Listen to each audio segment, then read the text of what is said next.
Olá, é 28 de novembro. Seja bem-vindo à Comissão Política, um podcast de palavras, onde no Expresso analisamos a atualidade política da oposição ao governo, dos seus atos às suas palavras. O governo não honrou a palavra dada.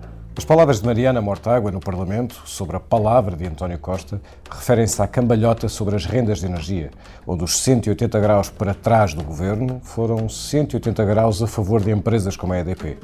De uma sexta para uma segunda-feira, o governo mudou de decisão e passou de aprovar a rejeitar a contribuição sobre empresas de energias renováveis que renderia 250 milhões de euros.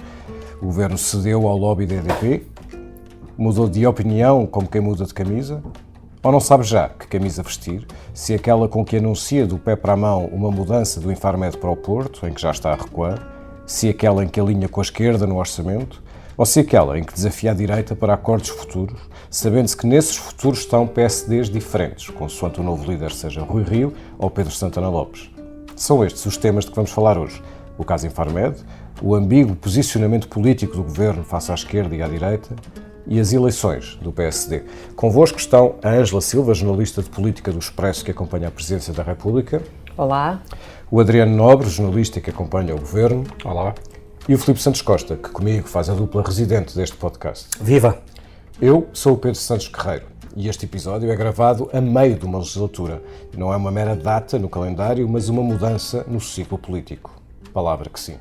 Palavra dada será sempre palavra honrada.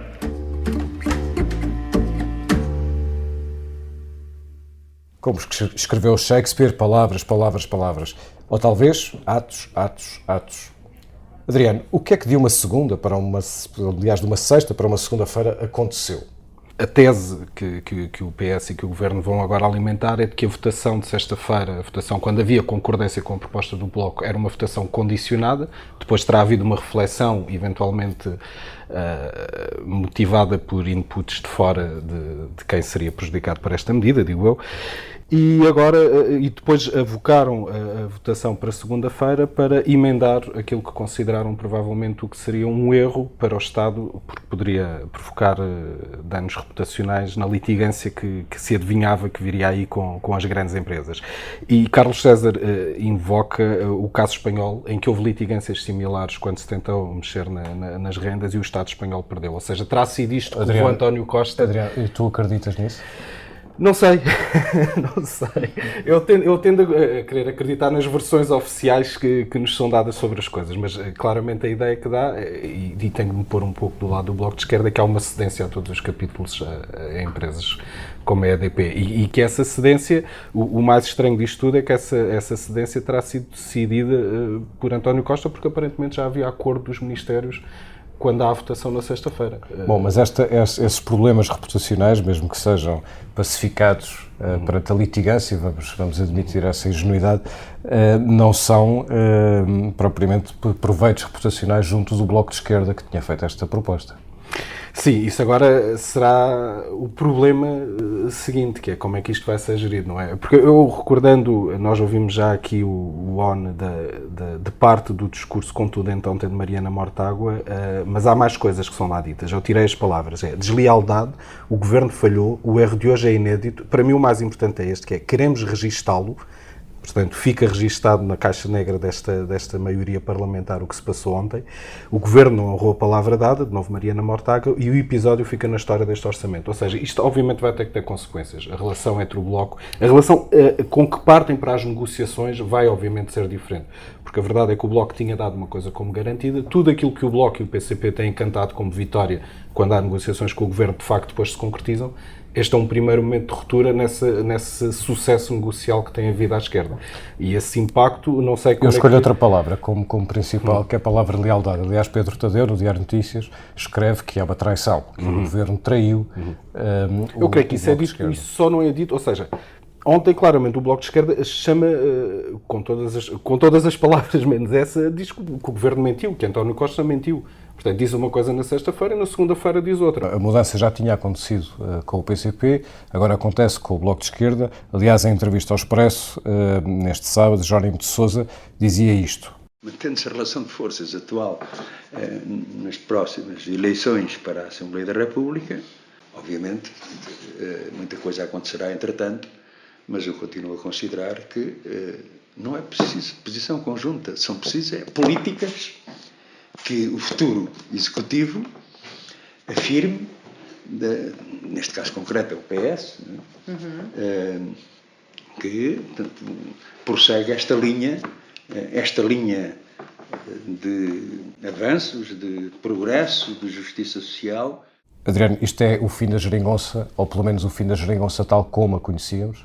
É mais um passo nesse sentido. A própria, também ao Expresso, a Catarina Martins, há coisa de 2 meses, também tinha dito mais ou menos o mesmo, quando disse que o acordo de 2015 era irrepetível, e creio que isto é Jerónimo de Sousa a assinar essa certidão de óbito, que acho que tem data marcada. Há uma série de coisas, aquilo que foi possível fazer para tirar a direita do poder e para repor aquilo que a esquerda achava que era um atentado aos direitos das pessoas, dos trabalhadores, dos pensionistas, está basicamente executado. E o que falta executar será no 4º orçamento, e a partir daí... Aliás, Pedro Nuno Santos diz isso numa entrevista ao público deste fim de semana.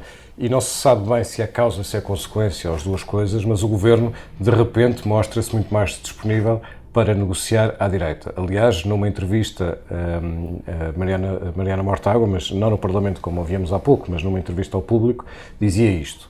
Eu lamento que a expressão que o Ministro das Finanças usou tenha sido a expressão saber merecer, porque acho que ela pertence a uma retórica que faz parte da retórica que a direita usou para justificar a austeridade, que é a retórica do país acima das suas possibilidades. Ângela, o Governo está a namorar à esquerda ou à direita, ou à esquerda e à direita? O Governo está a guinar para a direita, está a tentar posicionar-se ao centro, e acho que António Costa libertou esta semana 2 pesos pesados do Governo, a Maria Manuela Leitão Marques e o Pedro Nuno Santos, para dizerem exatamente a mesma coisa, ou seja, que a partir de agora estão disponíveis para dialogar com o PSD e com o CDS. E, portanto, isto é claramente um ponto de viragem em que António Costa percebe que o trabalho com os seus parceiros de esquerda está praticamente concluído, e percebe que, como tem 2 anos pela frente, quer dizer, quase que apetecia desafiá-lo. Olha, ok, se acabou o trabalho com a geringonça, então que tal irmos para eleições antecipadas? Falo com o Sr. Presidente da República, entendam-se. Mas como não é isso que Marcelo quer, e provavelmente também não é isso que António Costa quer, o que ele tem que fazer nos 2 anos que lhe restam é tentar aproveitar para se reposicionar politicamente, sem cortar com os parceiros da geringonça, mas reaproximando-se de um centro que é sempre decisivo nas legislativas. E estas 2 entrevistas dos 2 membros políticos deste governo são importantes para definir esta nova fase. Agora, António Costa dá ainda sinais de grande desnorte e de grande falta de assertividade na entrada desta nova fase. Ele diz que está momentaneamente cansado, foi a explicação que ele nos deu. Realmente isto não está a correr bem, porque eu estou com um cansaço assim momentâneo. O problema é que o momento já é muito longo, não é? O momento começou antes do verão, e a partir daí o cansaço dele não há meio de ser recuperado pelo próprio. E, portanto, é um momento difícil que se arrasta a tempo demais, e ele vai ter que esperar pelo novo líder do PSD para perceber se tem interlocutor para poder definitivamente recentrar a sua própria imagem. Agora, o tempo é curto, porque o novo líder do PSD só entrará em cena alguns na próxima primavera de 2018, aí estaremos a 1 ano das legislativas, e a 1 ano das legislativas toda a gente tem campanha eleitoral. E, portanto, a vida de António Costa é verdadeiramente a vida de um equilibrista que vai ter no próximo ano e meio que gerir esta coisa difícil, que é não romper com a esquerda, não ter quase seguramente um grande interlocutor à direita e ter que se safar por si próprio na conquista do centro. É verdadeiramente o seu grande teste político.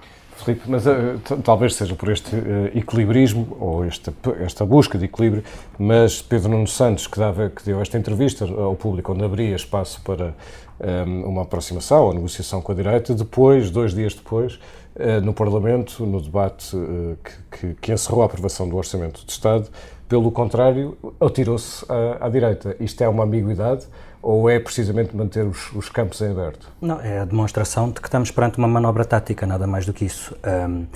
Pedro Nuno Santos, que agora diz que há vontade de conversar com o PSD, convém lembrar, é o mesmo que há 2 anos, quando é assinado o acordo da geringonça, exulta porque o PS não voltaria a precisar da direita. Foi esse o anúncio solene que Pedro Nuno Santos fez nessa altura. E é o secretário de Estado dos Assuntos Parlamentares de uma maioria que, neste Orçamento de Estado, chumbou as propostas todas do PSD.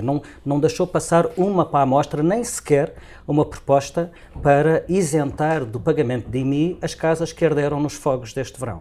Portanto, não houve uma única proposta do PSD que tenha passado.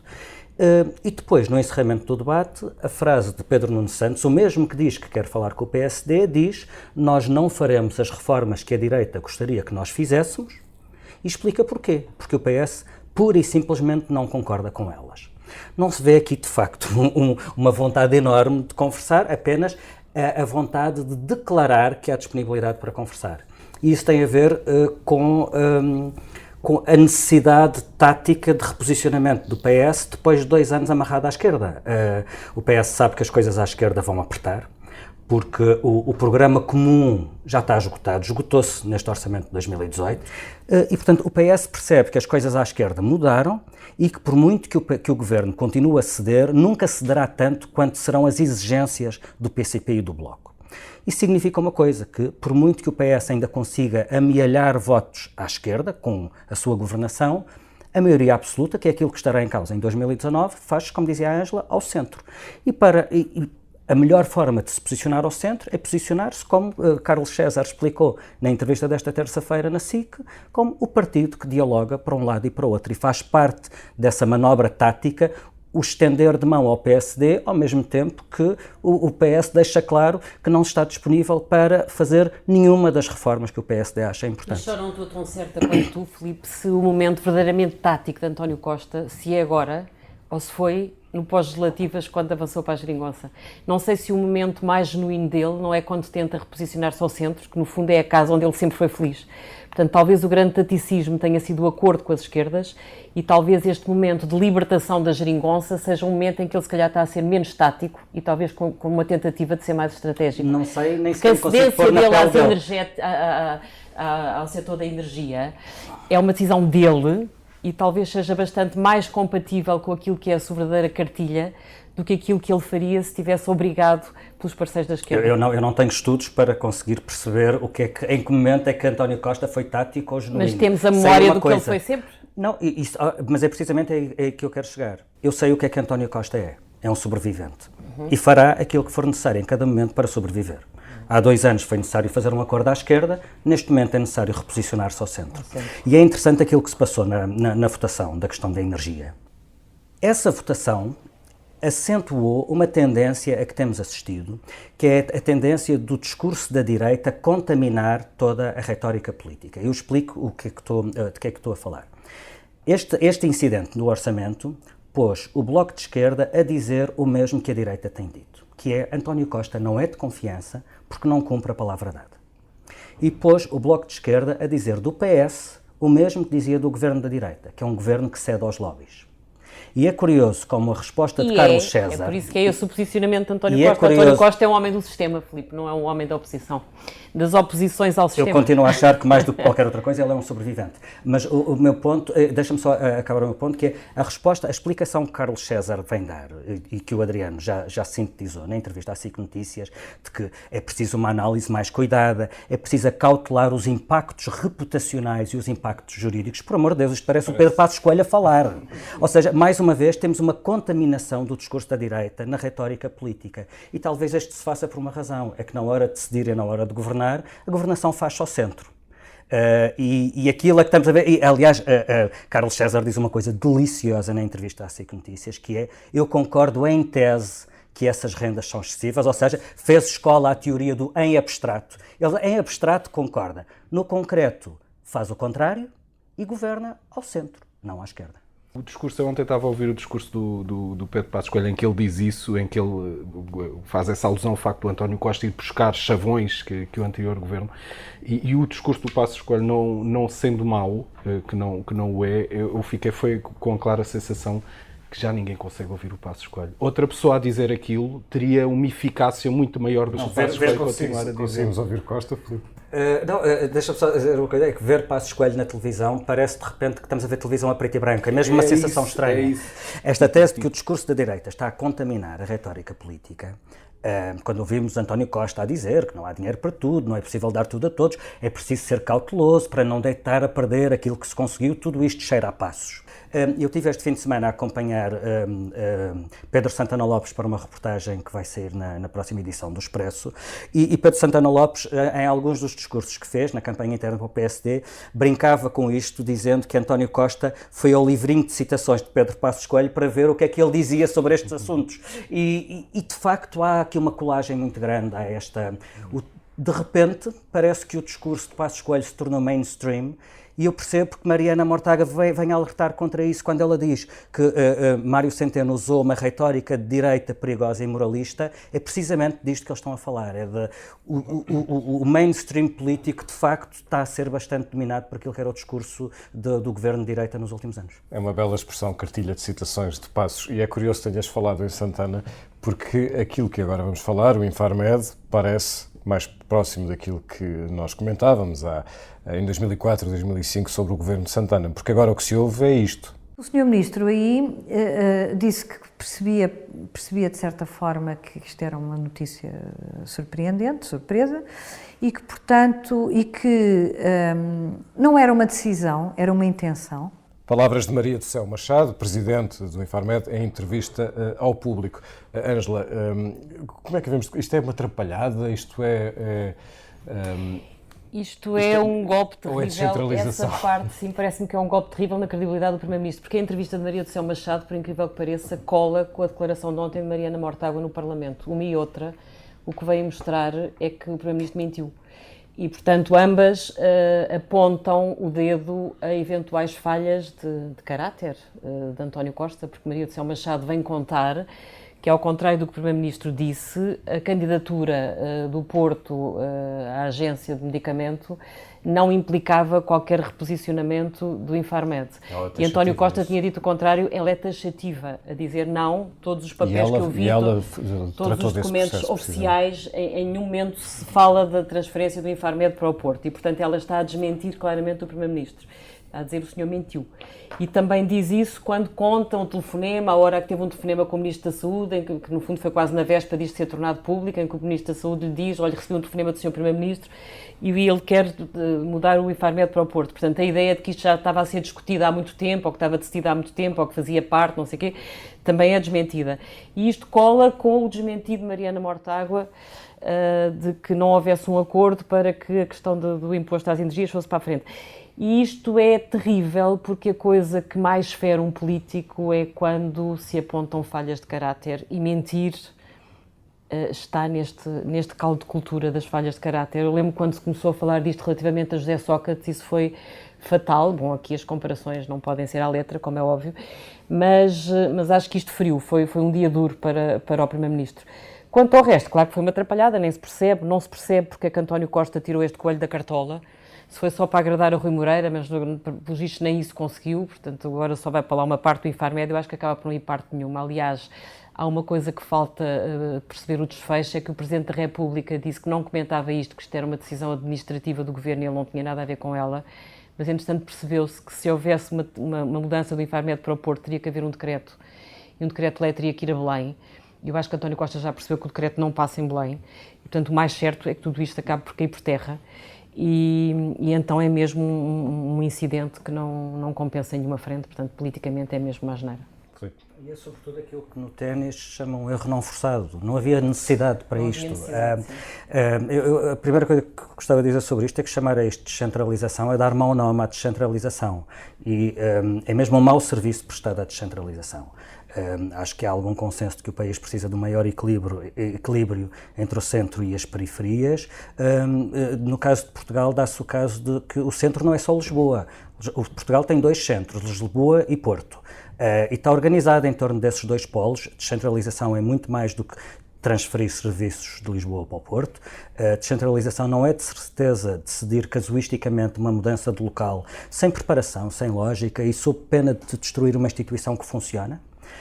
E eu noto que o programa do Governo fala bastante em descentralização e ainda nada avançou. E quando avança é isto. E, portanto, se era para isto, mais valia estar quieto. Só sobre a entrevista de Maria do Céu Machado, subscrevi absoluto tudo o que disse a Ângela. Queria só lembrar, não coincido só com o que disse Mariana Mortágua, é que também bate certo com um caso semelhante que discutimos na semana passada. Na semana passada falámos do caso da Presidente da Unidade de Missão para o Interior, Helena Freitas, uma académica altamente prestigiada que foi convidada por António Costa para desenvolver políticas de descentralização, de coesão territorial e de revitalização do interior. Ela demitiu-se em junho, mesmo antes dos incêndios de Pedrógão, porque estava farta de levar com a porta na cara. António Costa nunca cumpriu a expectativa que lhe criou, nem sequer o ministro da tutela, que era Eduardo Cabrita, alguma vez a quiseram ouvir e ela fartou-se. E, portanto, estamos perante dois casos de gente muito prestigiada e que sabe o que está a fazer, que é desafiada pelo governo para desenvolver um determinado trabalho e que depois vê esse trabalho ou desvalorizado, ou desprezado, ou atropelado por lógicas políticas de curto prazo que não têm nada a ver com pensar políticas a sério. Filipe, vamos falar um bocadinho sobre a campanha do PSD. Está a ser uma campanha muito longa. Nesta altura, quem é que leva vantagem? É uma avaliação difícil de fazer, sobretudo enquanto não se tiver um dado fundamental, que é quantos militantes atualizaram a sua situação, ou seja, pagaram as cotas para poder votar. Só quando soubermos quem pode votar, poderemos avaliar em quem vai votar. O universo eleitoral destas diretas só é fechado no dia 15 de dezembro. Nessa altura saberemos qual das candidaturas foi mais mobilizadora no sentido de regularizar a situação dos seus apoiantes. O que se vai passar nestas diretas, como aliás em quase todas as disputas internas, será essencialmente decidido por sindicatos de voto. E o reflexo desses sindicatos de voto para um lado ou para o outro será bastante patente quando percebermos os dados sobre quem pode votar ou não. Independentemente disso, eu sublinharia o adjetivo campanha longa, muito longa. São 3 meses de campanha, estamos no meio disso.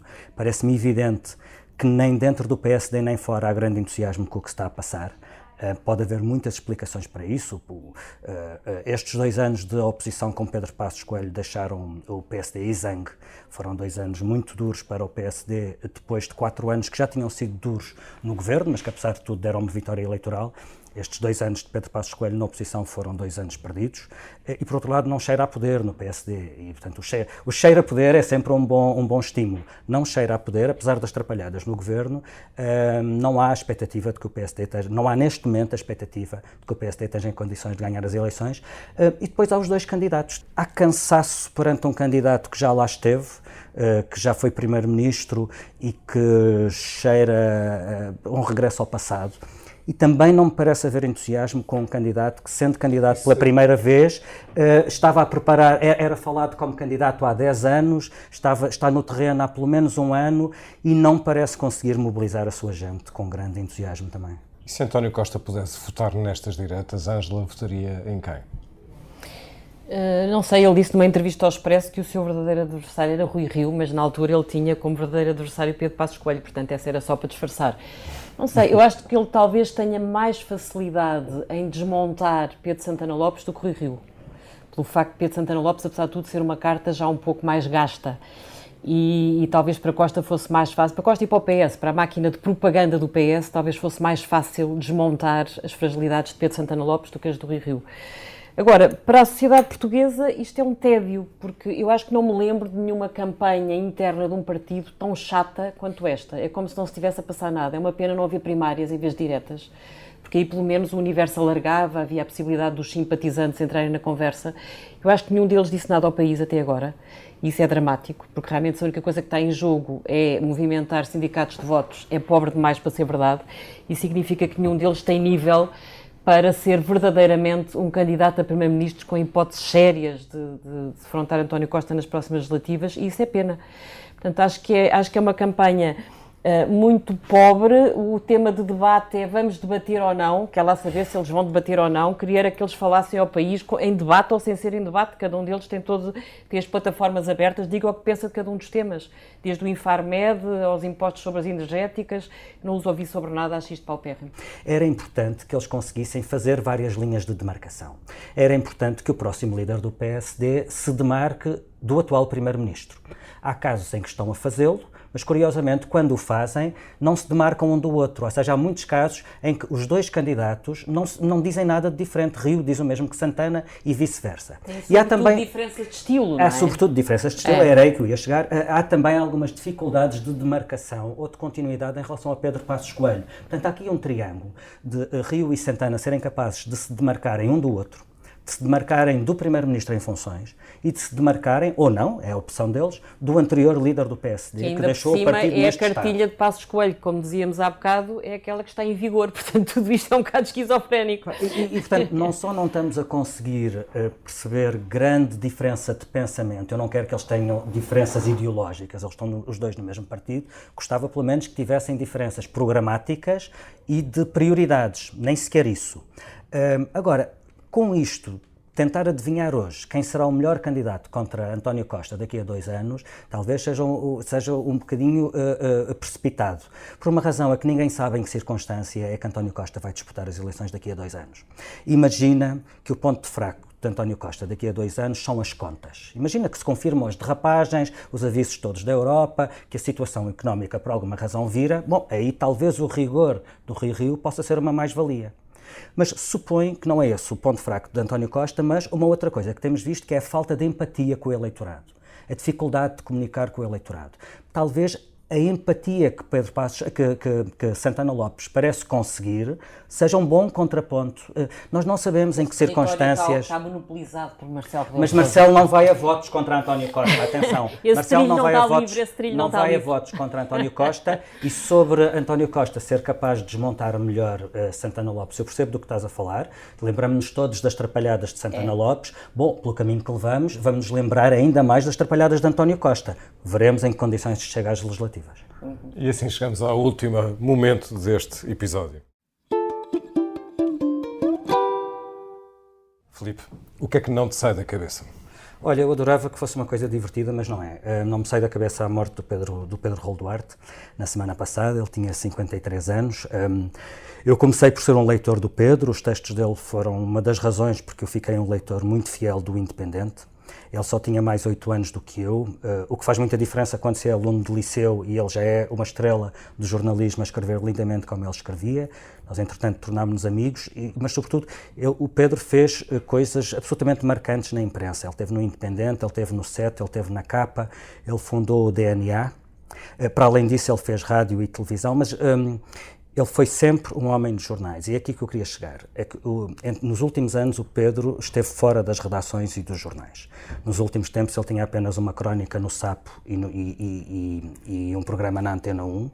E o que eu queria sublinhar é que, mais do que a perda de um amigo, embora fôssemos amigos afastados, éramos amigos, queria falar do desaparecimento de um excelente jornalista que já não tinha lugar em nenhuma redação. Faz muita impressão ver tanto talento e saber fazer desperdiçado. E ainda mais quando o jornalismo não está numa fase assim tão fulgurante que possa abdicar dos seus melhores. Todos sabemos que há uma crise do jornalismo, que é global, há muitas razões económicas para isso. Esta crise tem destruído muito valor num negócio que está à procura de um novo modelo, mas também é sintoma da crise a destruição do valor humano que se traduz no empobrecimento das redações.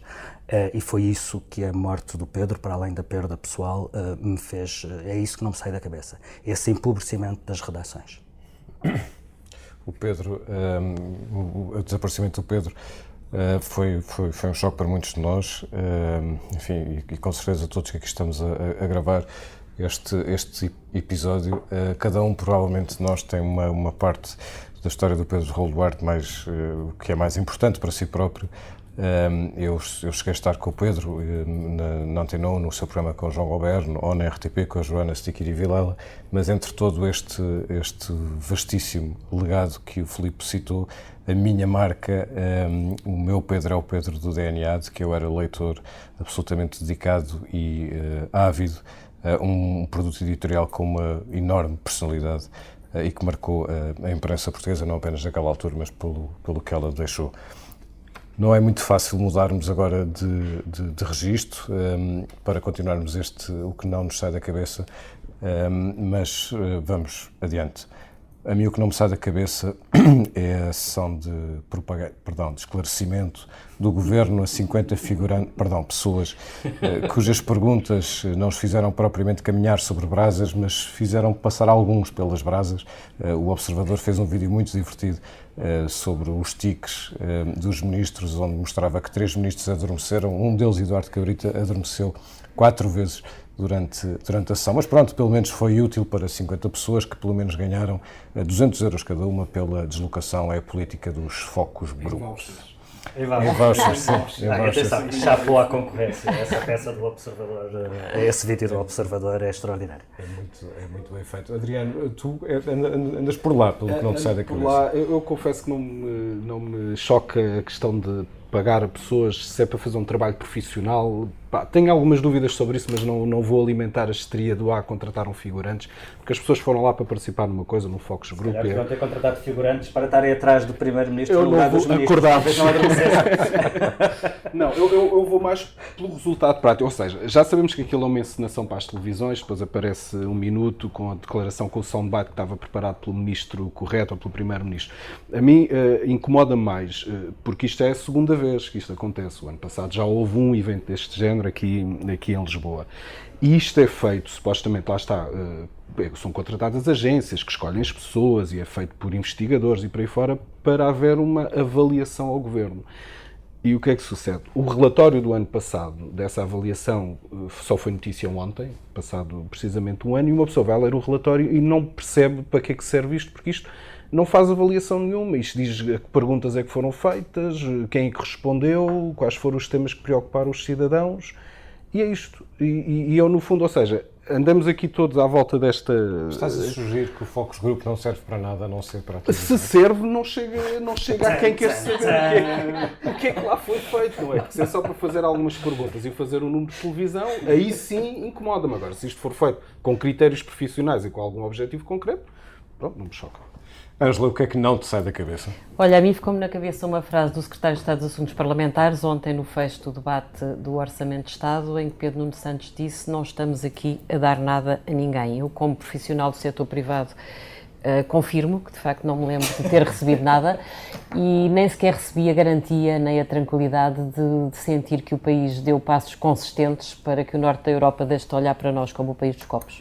Mas nós vamos dar os parabéns ao Governo no fim deste episódio, que teve a edição multimédia do João Santos Duarte, e acabamos com este som de fundo de sabor bastante agridoce.